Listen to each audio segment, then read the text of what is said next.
Zambo, and a very warm welcome to Drungtsho BBS in English. I'm Thong, and today in this episode we'll delve into the recent and alarming cases of Acute Respiratory Distress Syndrome (ARDS) among the 69th batch of DSUP trainees in Dewanthang, Samrup. Health authorities have now confirmed that the illness is caused by leptospirosis, which is a bacterial infection that has affected a significant portion of the cohort. With the public concern mounting and speculation circulating that this could be a new strain of COVID-19, our goal today is to address the facts, dispel misinformation, and bring clarity to the situation. And joining us to discuss this in depth are Dr. Sonam Zangmo, who is an infectious disease specialist from GDWNRH, and we have Mr. 𝐃𝐫𝐮𝐧𝐠𝐭𝐬𝐡𝐨, Deputy Chief Program Officer from the Ministry of Health's Department of Public Health, and both of them are the members of Technical Advisory Group for Health Emergencies. So thank you so much, Doctor and 𝐃𝐫𝐮𝐧𝐠𝐭𝐬𝐡𝐨, for joining us today. So to begin with, I'll start with Dr. La. So although the term leptospirosis has become more familiar to the public due to the recent outbreak or maybe the media attention that it's getting, but many people still don't fully understand what it is. So could you start by explaining what leptospirosis is, and also has Bhutan experienced cases of leptospirosis in the past, or is this the first significant outbreak? Okay, thank you. So thank you for having us here today and for giving us the opportunity to educate the public on the disease that's leptospirosis. And to start with, leptospirosis is a zoonotic disease. So by the meaning, zoonotic disease means it's been spread, it's been passed on to the humans by the animals. And the bacteria that causes the disease is named as leptospira. Now you can get the disease when you're exposed to the bacteria through the urine of infected animals, namely the rodents, which is mostly the rat, and other animals like dog, cattle, horses, cow, and pigs. So this urine can be infested with the bacteria, and you can be exposed to direct exposure, whereby you will have the direct exposure to the urine of this animal, or you can have indirect exposure, where the animal, where the rodent or the rat would go and pass the urine in the soil and contaminate the soil or contaminate the water, and especially when there is a flood or when there is a heavy rainfall during the monsoon season, these water they can be concentrated with this bacteria, and when we go without much protection, we might even have wounds in our body, and when we expose ourselves to this bacteria by swimming or by wading through the flood water or by maybe ingestion of the certain unknown meat, and the chances of getting this disease is very high. And coming to your question about is this disease new? It's definitely not a new disease. We have been having sporadic cases of leptospirosis, and that has been laboratory confirmed. Like in the past years, we have almost 43 cases of leptospirosis, which has been treated also. And I'm sure there is more number because we treat them empirically. We need not test them all the time. If we have a strong suspicion, we treat them with the antibiotics empirically. So it has been there. It was there this time also. It can be there in the future also. Thank you, Doctor. So Mr. 𝐃𝐫𝐮𝐧𝐠𝐭𝐬𝐡𝐨, right now Dr. Sonam mentioned that leptospirosis is not a new disease. It's not emerging disease. It's not an emerging disease. So why has it become a major public health concern at this time? Thank you, Seung, for the question. I'll start with giving you the global scenario of these leptospirosis diseases. Well, globally, if you happen to see in the most of the countries, there are like underreporting of these diseases. There are also the underdiagnosis of these diseases.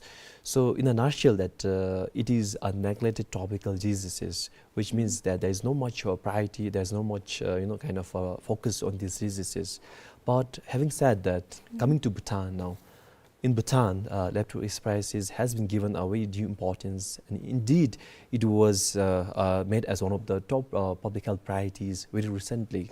Just to share the news here that last year we worked very closely with the World Health Organization, World Organization for Animal Health, and Food and Agriculture Organization. Yes. While we are working on the disease top disease prioritization of zoonotic diseases in the country, we had almost 55 zoonotic diseases, and while doing all the process with this systematic thing, we found out that leptospirosis was top 3 zoonotic disease in the country.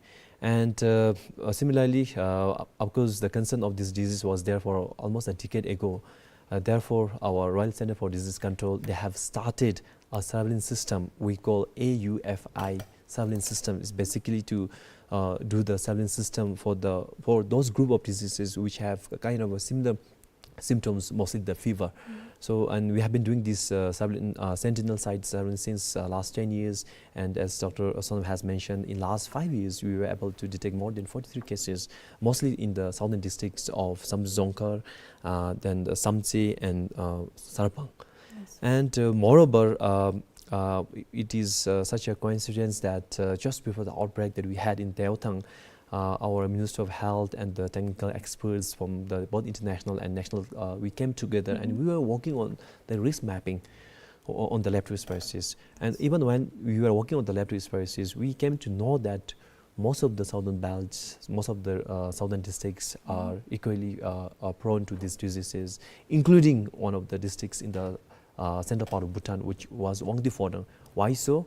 I will have the answer later. Yes. So basically, this leptospirosis has been a priority for the Ministry of Health for quite a long time, and therefore we have actually introduced a lot of interventions in the health system. Yes.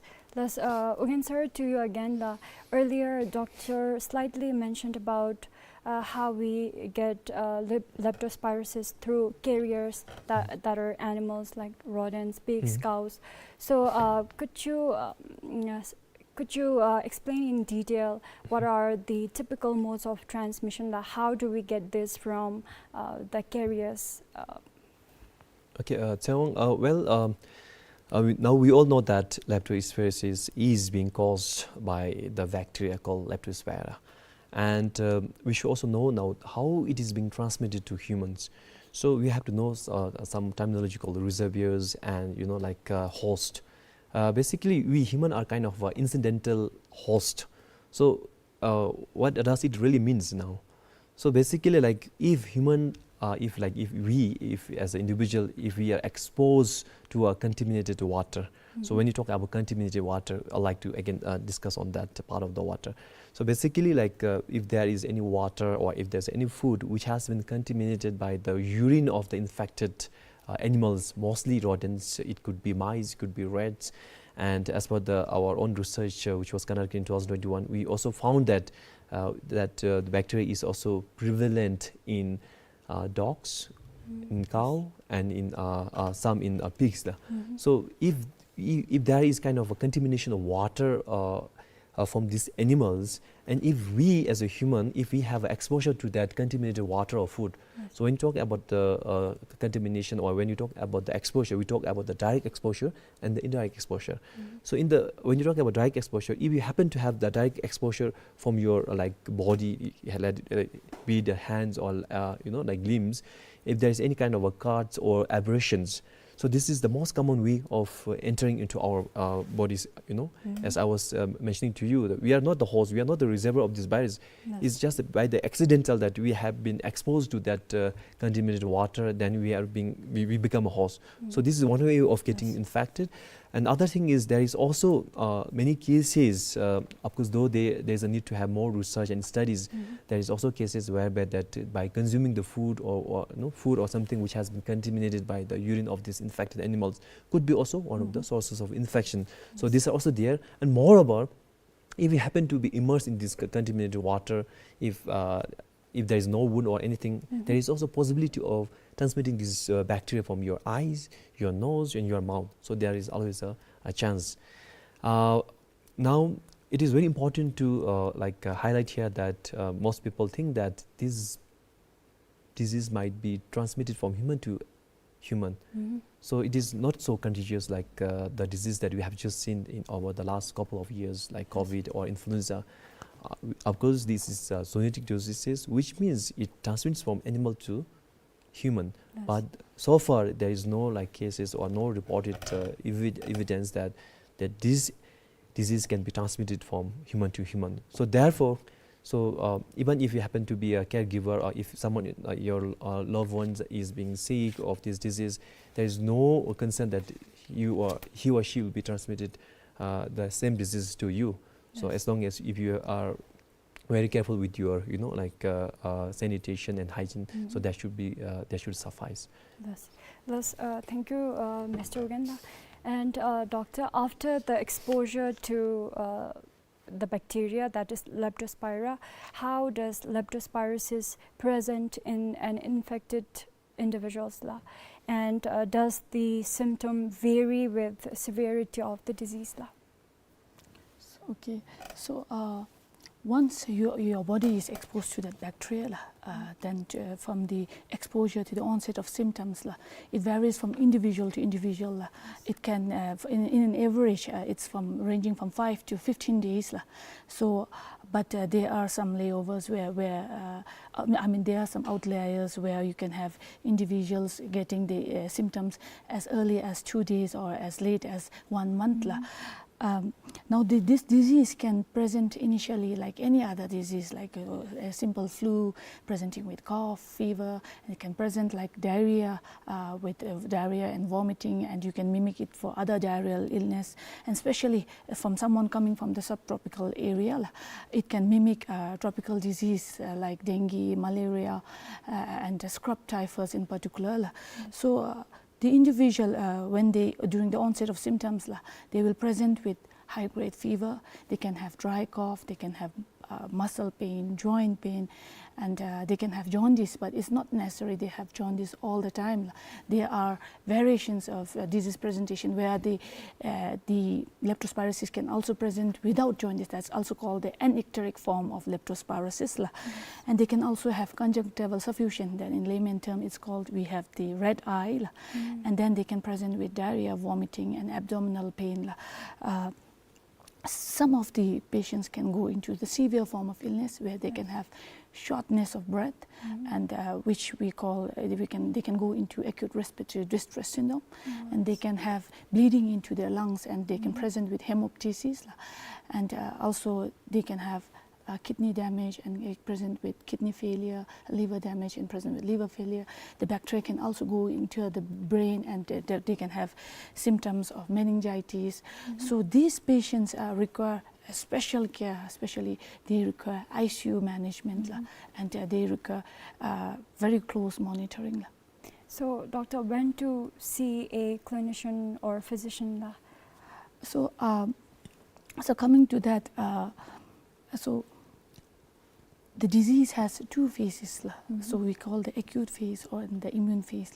So during the acute phase, what happens is you have all these symptoms, the flu-like symptoms and the diarrheal symptoms. It will usually last for around a week.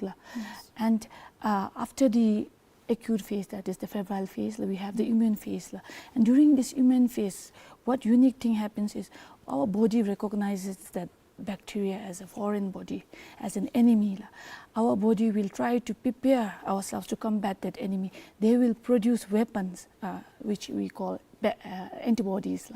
So these antibodies will not only kill the bacteria, it will also act on our organs. So we call that the cytokine storm. So it will all act on our lungs, it will act on our liver, kidney and the brains, and then it can cause multi-organ dysfunction and bleeding manifestations. So it is very crucial to identify the acute phase and start treatment during the acute phase rather than after you have entered the immune phase. Once you have entered the immune phase, you give the best of treatment, best of supportive care. The mortality rate is very high. The chances for the individual to respond to the treatment is very low. So earlier the treatment, better the outcome. Yes. Thus, before going on to the confirmation of leptospirosis in the lab, I'd like to ask Mr. Uginla, I forgot earlier to ask, can leptospirosis be transmitted through food as well? Thank you, Sewang. There have been some incidents in the past where we have also seen in literature that if your food is contaminated with that bacteria, I think there is also a slight chance of being infected with this bacteria, and so there is a there is a chance that you may be infected, but as I was mentioning in the beginning, I think so far I think we didn't have much evidence on that part. But however, I think now we are seeing a lot of new evidences coming up, and we are very hopeful that in the coming years we will have more evidences. But so far, I think there is a risk, but the risk of getting that infection from the consumption of raw meat or directly from food is not so kind of a concern. Rather, the concern is more of the direct exposure to that contaminated water. So probably that contaminated water is the most, the cause of disease being transmitted to human. But having said that, there have been like a few incidents in the past with the history of having infected or transmitted through the contaminated food. But we are looking for more literature in the future. Yeah. So, sir, during the recent outbreak, how was the source identified, and what measures have been taken to contain it? When we talk about the identification of source for any outbreak, we not only look into the clinical perspective. There are a lot of parameters that we look into. Yes. Firstly, we also try to see in the field of epidemiology. When you talk about epidemiology, we talk about the time, place, and person. We try to link the disease outbreak with the point source, or whether it is from the multi-source. So we look into that matters. Secondly, we also look into the clinical management perspective. Thirdly, which is very important, is we also try to see the environmental exposure. So there are many factors for the last, outbreak. If you are mentioning about that, there are many factors. It is not only limited to the EP link, or it is also not also limited to our clinical management thing, but definitely there has been exposure to the contaminated water, and we are also of the view that there may be other exposure as well, in which our Minister of Health is currently actually undergoing the very detailed investigation. Of course, we do have the preliminary report, which has been actually well covered by all the media houses, but we are looking forward for that detailed result to be published soon. Yes, thank you, La. And doctor, let's talk about the diagnosis, La. How is leptospirosis confirmed in the lab, and how long does the confirmation process usually take, La? Sorry. So rather than just jumping into confirmation tests, let me tell you that we do have rapid tests also. So we do have rapid tests, especially in the referral hospitals and also in the national hospital, and we do have confirmatory tests, which is done at the RCDC, that's the Royal Center for Disease Control, which is located in Dewanthang, that's in the capital. And it is crucial to understand first that test is not always necessary initially, because after the onset of symptoms, for the test to be positive, you might take almost 5 to 7 days after the onset of symptoms. So it is crucial that you don't wait for the test, but rather with strong epidemiological linkage, that means strong history of exposure to a muddy water or contaminated water, or having eaten unknown source of meat, or you had an obvious wound in your leg while having the exposure to a contaminated water. So such epidemiological link with clinical findings like suggestive or symptoms suggestive of leptospirosis, we should immediately seek medical attention and not waiting for the lab confirmatory test. Yes. Even the clinicians, they treat the patient empirically and not just waiting on the lab, because like I have said earlier, the treatment, that means within the febrile phase, so within the first 1 week, if you treat, the better the outcome, the lesser the fatalities. So this is a very important message all the clinicians and the public should know in general. And when it comes to the confirmatory test, we do have the MAT test, which is the standard test, and we do have the PCR test also, but MAT is as good as PCR in confirming leptospirosis. It takes around 6 to 8 hours to get the turnover time for the testing is around that time. So so far when it comes to the laboratory testing, we are very comfortable. Yes. So doctor, what are the treatment modalities available currently for leptospirosis? Okay, so like I've said for the lab, even when it comes to treatment, all the essential drugs that's used to treat leptospirosis are readily available in hospital across the country. Especially we have the oral doxycycline, which is used to treat the mild to moderate disease. And for severe cases, we use the injection that is penicillin G, which is also available in all the hospitals across the country. And again, I would like to reinforce that it's not just about having the drugs, it is about when do you initiate the treatment. So the timeliness of initiation of the treatment is very crucial. The first 1 week, the golden week time is the golden time. And for that, the individual should know the signs and symptoms and seek immediate medical attention. Also, I would like to let you know that the same drug is used for treating scrub typhus.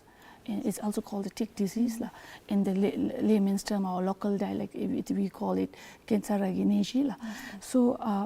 So doxycycline has been a wonderful drug, and even for scrub, we don't wait for the confirmatory test. So we treat empirically with oral doxycycline. So our clinicians are very judicious in treating tropical infection right on suspicion with doxycycline. So it's mostly about our worry is, have they not given, we as a antibiotic stewardship practice, we want them not to use antibiotic judiciously, but our clinicians, because of the strong suspicion from the tropical area with all the symptoms, they always tend to treat with doxycycline, which covers both leptospirosis and scrub typhus.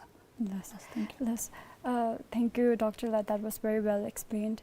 And to Mr. Uganda, earlier you also mentioned some of the certain demographic groups that are at high risk of contracting leptospirosis. So what advice do you have for those people to prevent leptospirosis in the future? Okay, thank you.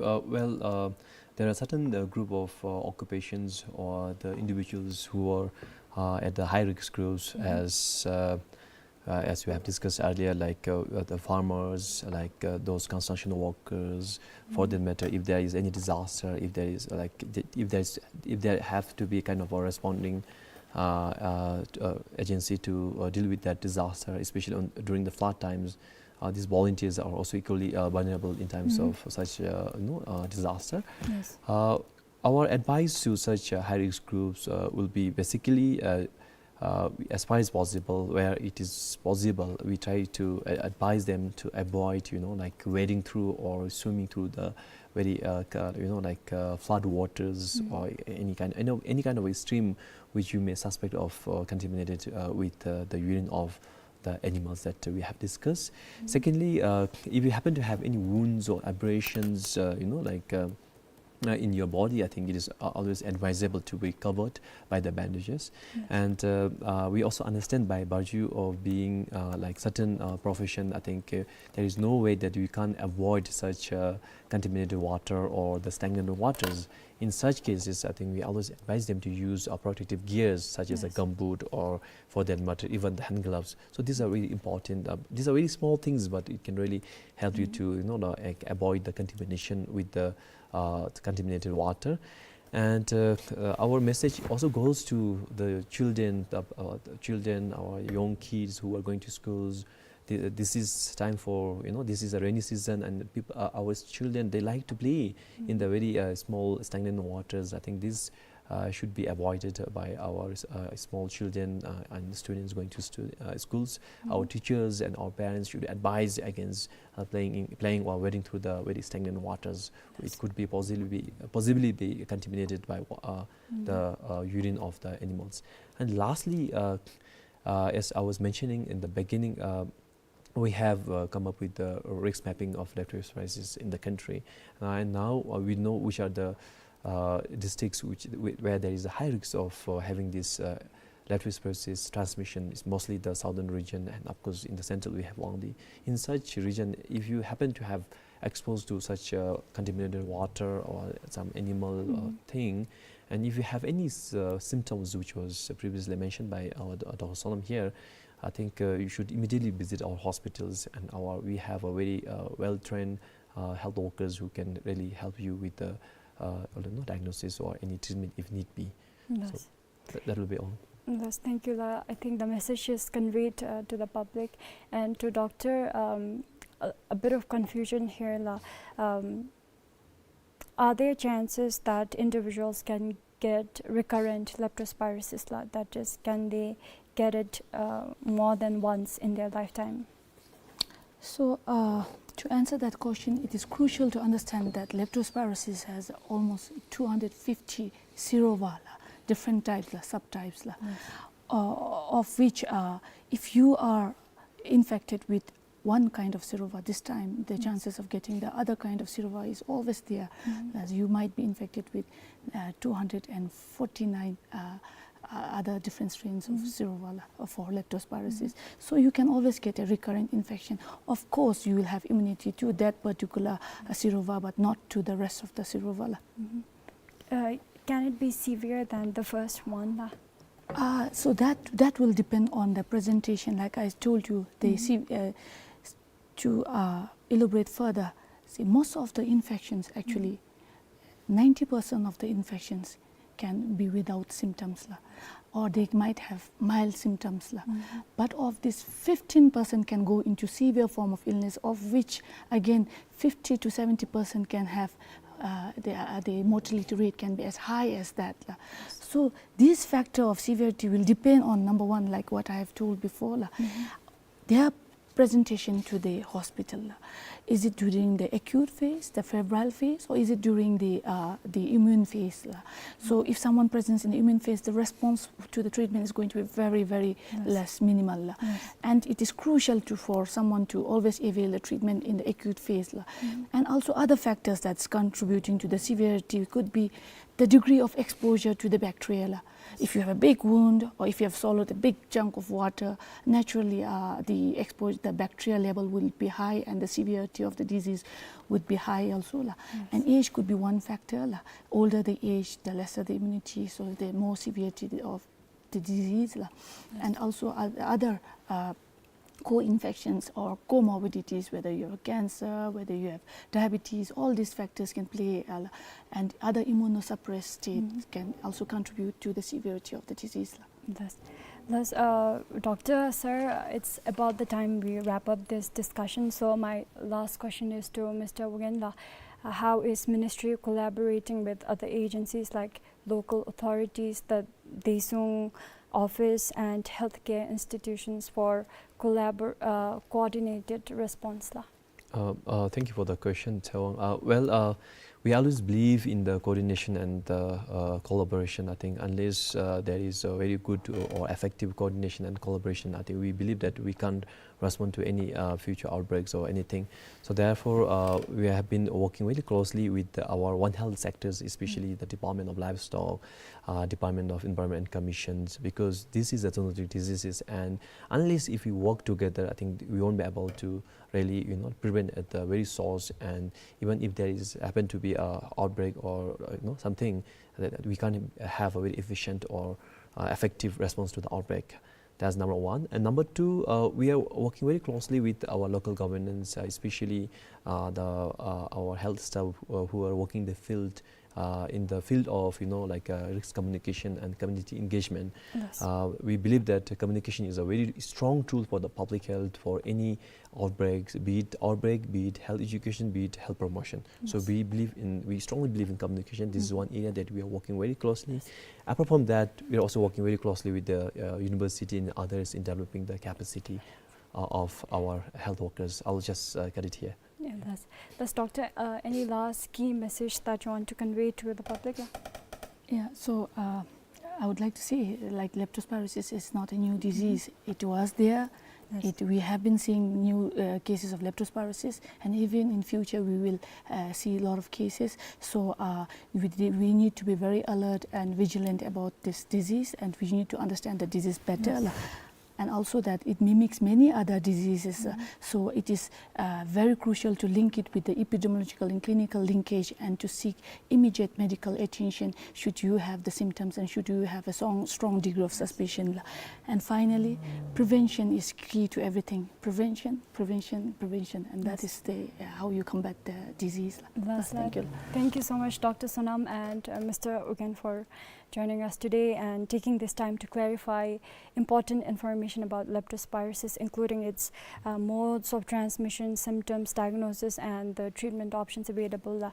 And I hope this message has been helpful. And to all the viewers, I would like to urge you to avoid spreading misinformation, and always get your facts checked. And that is all. That wraps up today's session. Until next time, take care. Goodbye.